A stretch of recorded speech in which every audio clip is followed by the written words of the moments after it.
Vendredi dernier, nous avons procédé à l'analyse des CV et au sorti, on a fait un certain nombre de constats qu'on avait envie de partager avec vous afin que vous puissiez mettre à jour votre CV et décrocher un quelconque entretien d'embauche et pourquoi pas le job de vos rêves.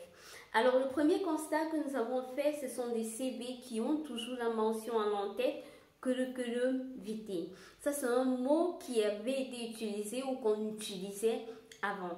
Aujourd'hui, on a besoin de CV qui attirent l'attention des recruteurs.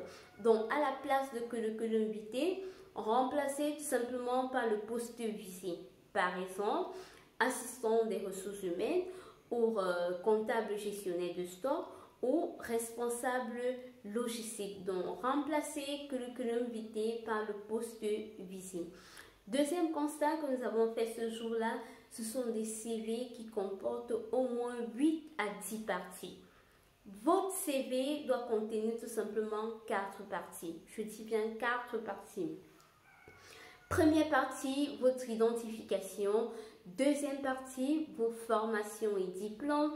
Troisième partie, vos expériences professionnelles. Et en dernière partie, vos divers. Pas plus de 4 parties parce que lorsque c'est plusieurs parties, ça embrouille le recruteur et il risque tout simplement mettre votre CV à la poubelle ou votre candidature à la poubelle. Autre erreur également constatée, ce sont des centres d'intérêt que vous mentionnez qui n'ont rien à voir avec le poste visé.